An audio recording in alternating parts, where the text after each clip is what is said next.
luwe becik andum tresno timbang pepisahan kang ya kang Sulistyo tak re wangi samudana marang keluarga yer wulan putra liwat kincanging alismu kaduga anglandang rasaning atiku nadyan wis lingsir yuswaku aku isih mampu lihat dene salahmu mongko kowe bocah gunung nadyan bocah gunung kaduga anyimpo jiwa ragaku kok kurung kehormatan mamprong rubuh ngarepe urip ana kutha gedhe kowe tak tukokne tahu karo tempe sing murah pasine kowe apa wae radyan sesideman mesti kasembadan mangke kasuwun dipun inggahaken Rara Jonggrang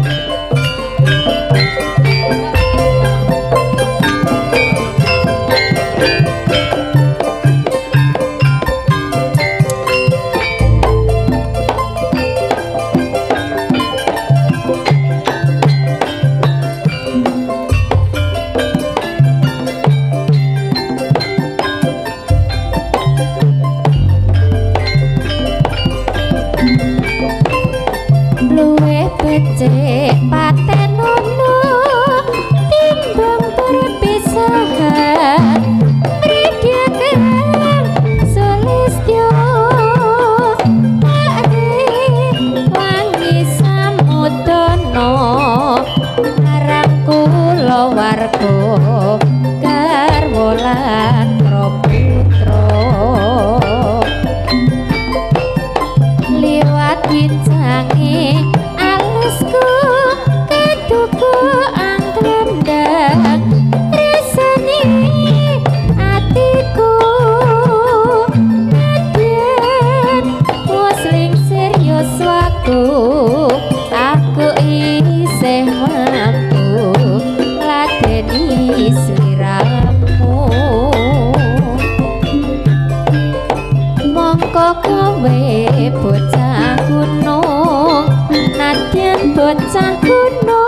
jonggrang kowe pancen ayu tenan ora mokal yen aku nandang kasmaran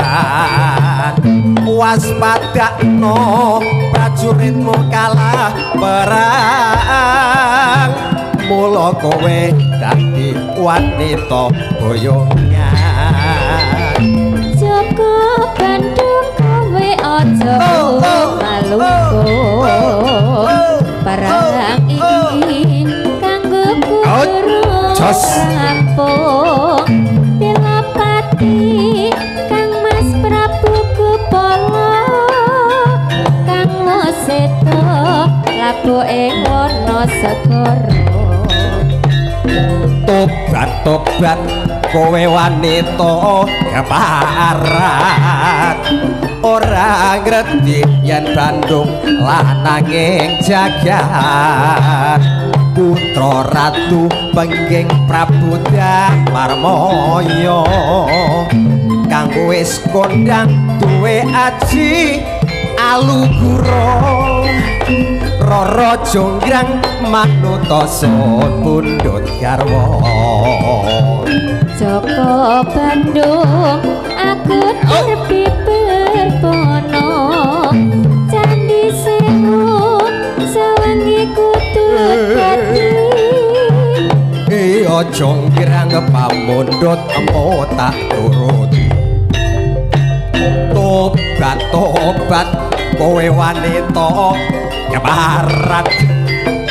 ora ngerti yen Bandung lananging jagat putra ratu pengging Prabu Damarmaya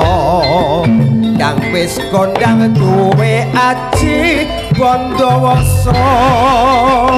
Roro jonggrang manutosun pundhut garwa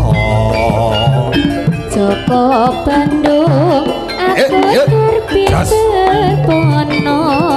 Candi Sewu sewengi kutut dadi iya jonggrang pamundhutmu tak turuti matur kuing panuwun dipun aturaken